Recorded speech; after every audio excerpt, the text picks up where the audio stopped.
श्रीमद् भगवद गीता के 13वें अध्याय में श्री कृष्ण अर्जुन को क्षेत्र और क्षेत्रज्ञ का गूढ़ ज्ञान देते हैं। इस ज्ञान को तत्व ज्ञान भी कहा जाता है।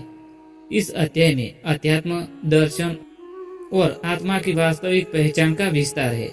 यहाँ श्री कृष्ण आत्मा और शरीर, परमात्मा और प्रकृति तथा ज्ञान और अज्ञानता के बीच का अंतर स्पष्ट करते हैं।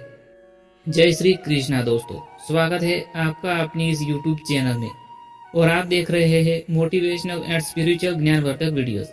दोस्तों, आज के इस नए वीडियो में हम आपको श्रीमद् भगवद गीता के 13वें अध्याय का लाभ और महात्म्य समझाने वाले हैं और इससे जुड़ी एक प्रेरणादायक कहानी भी सुनाने वाले हैं, जिसे अच्छे से सुनना और समझना, ताकि इस ज्ञान से आपके मन को शांति और दिल को सुकून मिलेगा और आपके जीवन की सारी समस्याओं का समाधान भी मिलेगा। दोस्तों, यह दिव्य ज्ञान अपने दोस्तों के साथ, अपने परिवारजनों के साथ शेयर करें, ताकि यह दिव्य ज्ञान उनको भी मिल सके। और वीडियो पसंद आए तो वीडियो को लाइक करें और चैनल को सब्सक्राइब करना ना भूलें। तो चलिए शुरू करते हैं इस दिव्य अध्याय को। अध्याय का नाम है क्षेत्र क्षेत्रज्ञ विभाग योग, शरीर और आत्मा का विभाजन और उनका परमात्मा से संबंध।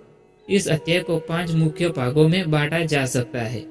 पहला है क्षेत्र, जिसका अर्थ होता है शरीर की प्रकृति।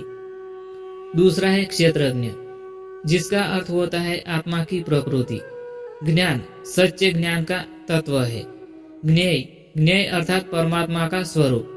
प्रकृति और पुरुष अर्थात सृष्टि का आधार और आत्मा का संबंध। हम इन 5 गुणों को विस्तार से समझने वाले हैं। पहला है क्षेत्र। क्षेत्र का अर्थ है शरीर, जिसे आत्मा उपयोग करती है। अनुभव करने और कर्म करने के लिए श्री कृष्ण कहते हैं कि यह शरीर ही क्षेत्र है। यह 5 महाभूतों अर्थात पृथ्वी, जल, अग्नि, वायु और आकाश, मन, बुद्धि, अहंकार और इंद्रियों से बना हुआ है। यह शरीर नश्वर है, परिवर्तनशील है और प्रकृति से उत्पन्न हुआ है। इसमें जन्म, मृत्यु, बुढ़ापा, रोग, सुख दुख जैसे अनुभव होते हैं। आत्मा इस शरीर को एक वस्त्र की तरह धारण करती है। दूसरा गुण है क्षेत्रज्ञ। क्षेत्रज्ञ वह तत्व है जो शरीर को जानता है, अर्थात आत्मा। आत्मा नित्य है, अविनाशी है और शरीर के अंदर स्थित होकर इसे संचालित करती है। यह आत्मा जन्म नहीं लेती है, मरती नहीं है। यह साक्षी भाव से शरीर, मन और कर्मों को देखती है। आत्मा शरीर में रहते हुए भी उसमें से लिप्त होती है। जैसे कमल का फूल जल में रहकर भी जल से अछुआ रहता है, वैसे ही आत्मा शरीर में रहकर अछुई रहती है। तीसरा है ज्ञान। भगवान श्री कृष्ण कहते हैं कि केवल ग्रंथ पढ़ना ज्ञान नहीं है, बल्कि वास्तविक ज्ञान उन गुणों में है जो आत्मा को परमात्मा से जोड़ती है। विनय, अहिंसा, क्षमा, आत्मसंयम, वैराग्य, जन्म मरण के चक्रों को समझना, एकांत प्रियता, निरंतर आत्मचिंतन, यह सभी ज्ञान के मुख्य गुण है। जो व्यक्ति इन गुणों को धारण करता है वही सच्चा ज्ञानी होता है, बाकी सब अज्ञानी होते हैं। हमारा चौथा गुण है ज्ञेय, परमात्मा का स्वरूप। अब भगवान अर्जुन को बताते हैं कि ज्ञेय, जिसे जानना चाहिए, क्या है ज्ञेय? वह है परमात्मा। परमात्मा सर्वत्र है, हर जीव में है और सबका मूल कारण है। परमात्मा सर्वव्यापक, नित्य और अद्वितीय है। वह सब कुछ देखता है, पर वह स्वयं अछुआ रहता है, जिसे कोई नहीं छू सकता है। कर्म फलदाता है, लेकिन किसी कर्म में बंधदाता नहीं है। भगवान कहते हैं, मैं प्रत्येक शरीर में स्थित आत्मा हूँ। इससे यह स्पष्ट होता है कि परमात्मा और आत्मा दोनों का संबंध अत्यंत गहरा है। हमारा 5वां गुण है प्रकृति और पुरुष, सृष्टि की रचना और आत्मा का संबंध। प्रकृति वह है जिसे संसार की सृष्टि होती है। पंचतत्व, मन, इंद्रिय, अहंकार आदि इसी से उत्पन्न होते हैं। पुरुष अर्थात आत्मा, जो प्रकृति से जुड़कर कर्म करता है। श्री कृष्ण बताते हैं कि प्रकृति से ही शरीर और मन आदि उत्पन्न होते हैं। आत्मा प्रकृति से जुड़कर कर्मों का अनुभव करती है। जन्म और मृत्यु का चक्र इसी कारण चलता है। लेकिन जो आत्मा अपने शुद्ध स्वरूप को जान लेती है, वह इस चक्र से मुक्त हो जाती है। ज्ञान का वास्तविक स्वरूप आत्मबोध है। आत्मा शरीर से भिन्न है, यह शाश्वत, चेतन और अचल है। परमात्मा सबके भीतर स्थित रहते हैं। वह साक्षी है और मार्गदर्शक भी है। जो व्यक्ति आत्मा और परमात्मा का संबंध जान लेता है वह मोक्ष प्राप्त करता है। दोस्तों, अब हम जानने वाले हैं 13वें अध्याय के लाभ। पहला लाभ है मृत्यु का भय समाप्त होता है। जब हम यह समझते हैं कि आत्मा अमर है तो जीवन में आने वाले परिवर्तन हमें विचलित नहीं करते हैं। दूसरा लाभ है जीवन की दिशा स्पष्ट होती है। शरीर को साधन समझकर आत्मा के कल्याण की ओर चलने की प्रेरणा मिलती है। तीसरा लाभ है संबंधों में संभाव आता है। जब हम समझते हैं कि हर शरीर में वही परमात्मा है तो क्रोध, ईर्ष्या, घृणा दूर हो जाती है। चौथा लाभ है मोक्ष की ओर प्रगति होती है। आत्मा, प्रकृति और परमात्मा का ज्ञान जीवन के अंतिम उद्देश्य अर्थात मोक्ष की ओर ले जाता है। व्यावहारिक शिक्षा, अहंकार छोड़ो, क्योंकि आत्मा न तो करता है और न भोगता है। कर्म करो, फल की चिंता मत करो, क्योंकि परमात्मा सबका फल देता है।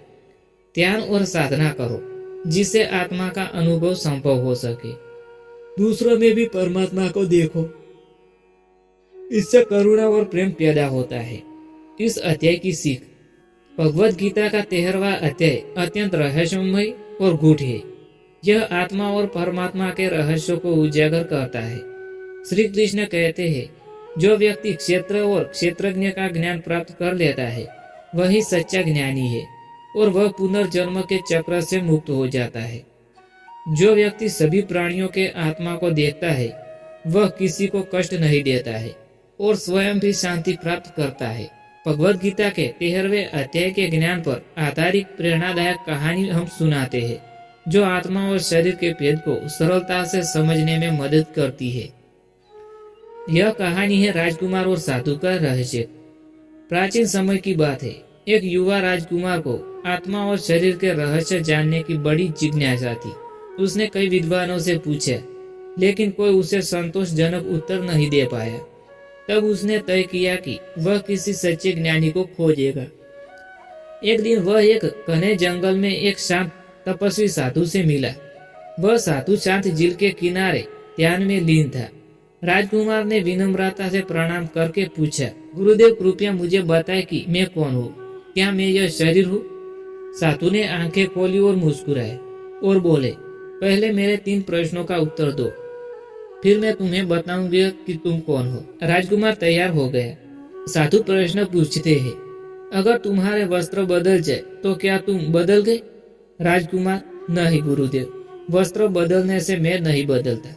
साधु, ठीक है, अब मैं दूसरा प्रश्न, यदि तुम्हारा शरीर मृत हो जाए या बीमार हो जाए तो क्या तुम वही रहोगे? राजकुमार, हाँ, शरीर में परिवर्तन आता है लेकिन मैं तो वही रहता हूँ। साधु, बहुत अच्छा। अब तीसरा और अंतिम प्रश्न, यदि किसी दिन तुम्हारा शरीर न रहे तो क्या तुम पूर्ण रूप से समाप्त हो जाओगे? राजकुमार कुछ सोचकर, यह तो मैं नहीं जानता गुरुदेव। साधु जवाब देते हैं। साधु ने मुस्कुराकर कहा, राजकुमार, यही उत्तर जानना ही आत्मा ज्ञान है। यह शरीर क्षेत्र है, नश्वर है, मिट जाने वाला है, लेकिन तुम जो उसे देख रहे हो, अनुभव कर रहे हो, वह क्षेत्रज्ञ होता है। आत्मा न कभी जन्म लेती है न कभी मरती है। यह शरीर तो आत्मा का वस्त्र है, जैसे कपड़े। शरीर जल सकता है, कट सकता है, बीमार हो सकता है, लेकिन आत्मा अमर और अजर है, अविनाशी है, शुद्ध है और नित्य है। जैसे सूर्य बादलों से ढक कर रहता है लेकिन जलता नहीं, वैसे ही आत्मा शरीर में रहते हुए भी उससे छूती रहती है, अर्थात उस शरीर को छूती नहीं है। राजकुमार की आंखें खुल गई। वो अब समझ गया था कि वह केवल शरीर नहीं है बल्कि चेतन आत्मा है। इस कहानी की सीख, हम शरीर नहीं है बल्कि चेतन आत्मा है। शरीर नश्वर है, आत्मा शाश्वत है।